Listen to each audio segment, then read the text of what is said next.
Hey, it's me again. I consume a lot of media. I don't know if you know this. I love watching movies and listening to music and playing video games. Reading books? What? Do people do that? I try to get a wide range too, you know what I mean? Like I try to watch, play, listen, whatever, all the popular stuff and all the niche underground stuff because I feel like it's important to get a good range. Of course, what this means is that I have holes in my arsenal. There are so many good movies and great albums and games and stuff that I haven't played or watched or listened to or anything because there's so much nowadays. And as one dude, I can't be expected to experience everything. This leads me to saying two things. One, there are no From Software games in this video. They're one of my holes. Dude, I bet Elden Ring is phenomenal. I bet it's the best game ever made. For sure. I bet Sekiro and Dark Souls are right behind it. I'm sure their open worlds are awesome and cool and specialized and realized and all of this crazy stuff. I just haven't played them yet. I will. I'll play them. I'm excited to, honestly, but I am also excited to have those games in my future to experience them for the first time, you know what I mean? And maybe I'll make a video about them one day, or not, who cares? That's honestly not the point. The point is this, too.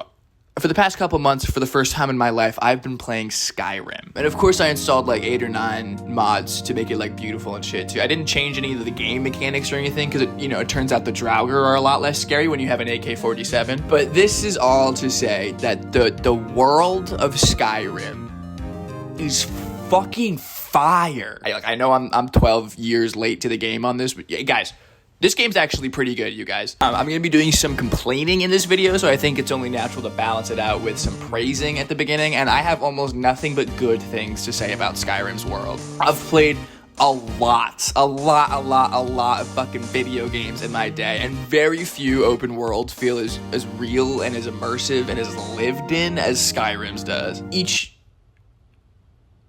I still recording everything?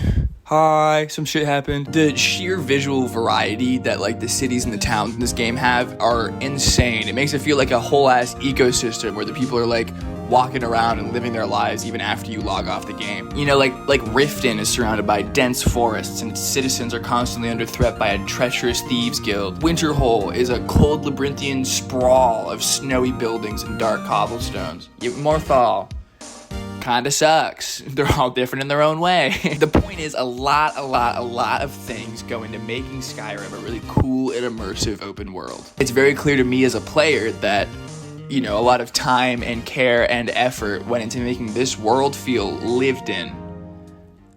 That is not always the case.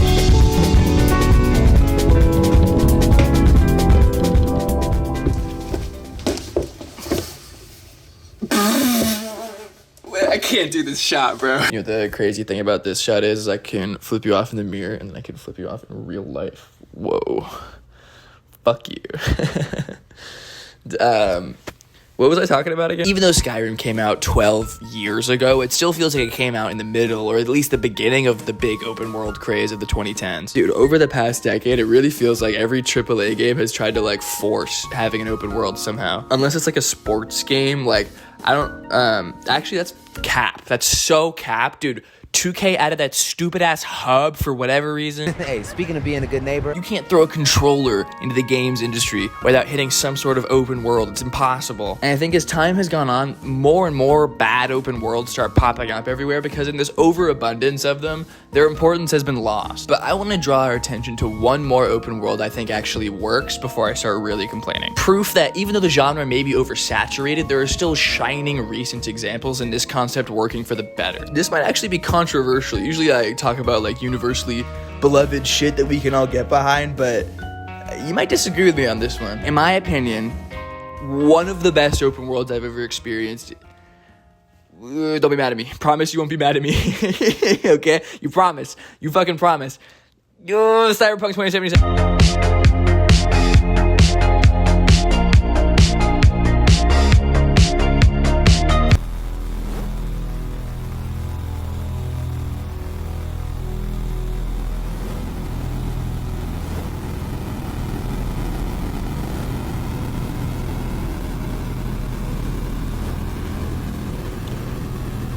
You're telling me they did surgery on a what? We're gonna try some new lighting.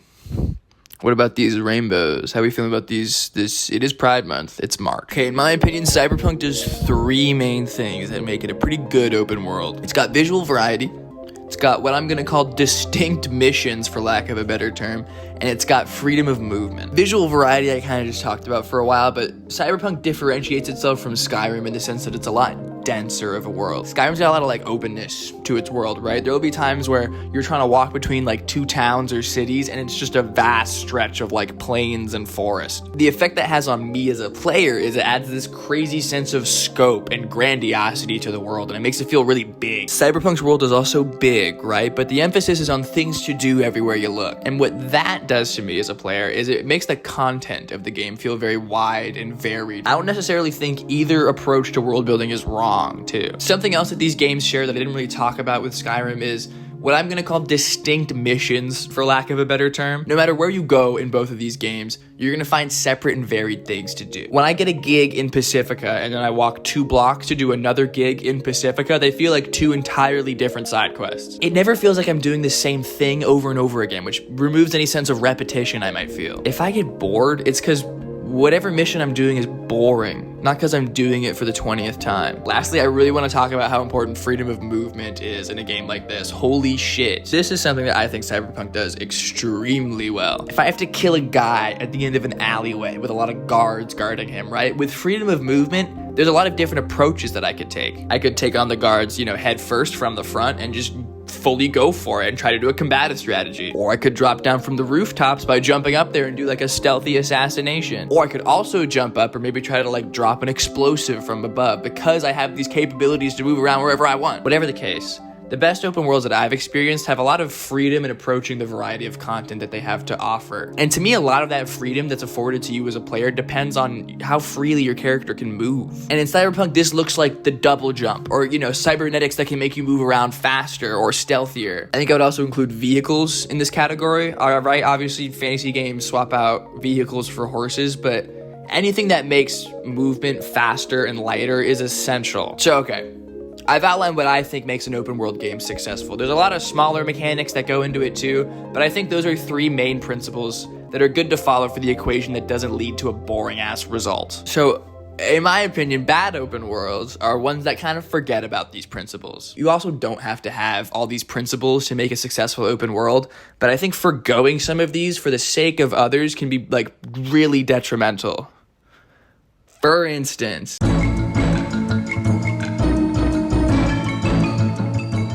a couple of months ago, I decided to bite the bullet and play the first 3 Assassin's Creed games. Not these first 3, these first 3. I hear the newer games expand on the open world in kind of a crazy way, but I watched my roommate play through Odyssey last year, not the good Odyssey, mind you, that's for a different video, and it feels like the core mechanics of the open world formula for Assassin's Creed are pretty consistent throughout the franchise. Assassin's Creed 1 is dog shit. It's gray, it's boring, it has all of the life sucked out of it. I mean, just think about how colorful Cyberpunk or Skyrim are compared to this shit stain of a fucking video game. Jerusalem and Damascus and Acre, they look like fucking shit. Look at this. There's just barely any visual distinction between all of these different areas, and I'm not saying V or the Dragonborn or anything special, but oh my god, Altair is so fucking boring. I sense you expected someone else. What sorcery is this? We get a boring gray guy in a boring gray world doing boring gray quests, but hey, at least there's fucking freedom of movement. Despite this whole franchise coming out over the course of what I deem to be the open world craze of the 2010s, Assassin's Creed could not have more generic and tiring of an open world. Characters and visuals aside, to me, Assassin's Creed does not know how the fuck to make an open world, and a huge contributing factor to that is the quests and missions. Instead of a crazy realized world with a million different varied things to do, Assassin's Creed's game design is so fucking lazy, and it just tells you to go find like 100 toothbrushes and then fuck off. The beginning of Assassin's Creed 3, the best of the 3, by the way, argue with the fucking wall, I don't care. Benjamin Franklin comes up to you and he's like, Sonny, give me I lost my almanac. I need you to find the 300 pages of it. Lick my balls, Benjamin. Assassin's Creed has no fucking clue what makes an open world work. They see all these other successful examples of open worlds, and they remove all of the intricateness and livelihood out of it, and they shove it into 15th century France. All this game really has to offer is freedom of movement, and even that kind of sucks. I'm sorry. I'm not about to spend a whole ass tangent dedicated to my problems with the Assassin's Creed parkour system. It has its moments, but for the most part, it's kind of boof. But the fast travel in this are you kidding? The fast travel in this game sucks. Look, I haven't played every Assassin's Creed game, okay? I'm sure there are like smaller examples of game mechanics that I actually might like in the newer one. But at the end of the day, every single Assassin's Creed game that I've played has felt like such a chore, dude. And I think for the most part, that's because of how it treats its open world. So, okay, good, bad, but what about everything in between? Well, I think a lot of the okay open worlds are ones that kind of have a different mix of qualities that we've talked about. Have some of these principles but lack others, and this is usually going to be a different mix every time. The first thing that comes to mind is something like Watch Dogs 2. Overall, I think Watch Dogs 2 is a really fun game. If I had to make a review of it, I'd probably recommend it in the end, but much like Assassin's Creed, it's made by Ubisoft. It's a fun playground to test the game mechanics, and Wrench's Mask was a huge aesthetic awakening for me as a kid, but I'm not going to sit here and pretend like it's another Cyberpunk or a Skyrim, and I think it's because of its open world that it's not. So there's a general formula for making an open world game successful, and there's a lot of room within that formula to be creative and experimental. I think the most stark examples of interesting open worlds, however, are the ones that purposely forego some of these principles and still manage to be successful. Maybe they hinge on like a central gimmick or game mechanic that's really fun. And it's at this point in the video that I talk about maybe the most important game of all time.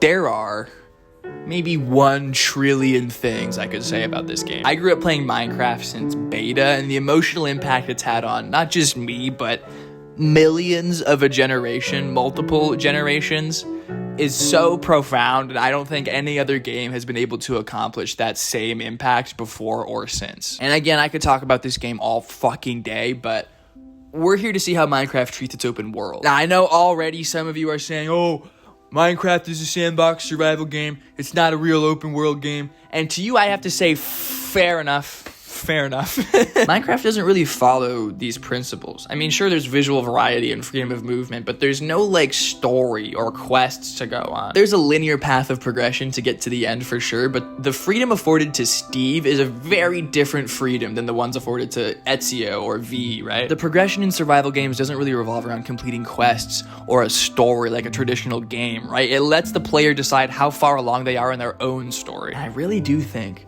before Minecraft, open worlds were a lot more restrictive of what they let their players do. Minecraft literally redefined what it meant to have freedom in a video game. Skyrim is an amazing fucking game with an amazing world and amazing characters, but at the end of the day, I'm here to cast spells and slay dragons. There are certain freedoms within the game mechanics of Skyrim, for sure. You know, I can decide to go rob someone or start a family, but I can do all of this and more on one RPG Minecraft server. In an industry of generic open worlds and homogenous game design, I think Minecraft represents taking a creative freedom to the extreme and trusting players with creative freedoms that they've arguably never had before. Like, I know I'm cheating by bringing Minecraft into this video, but I don't know, man. When we're talking about open worlds, I think it's important to bring up survival games. The idea of the open world is so central and core to the game design of survival games, and I think you're lying to yourself if you don't think that's a little bit at least because of Minecraft. That's enough gushing about Minecraft for one video.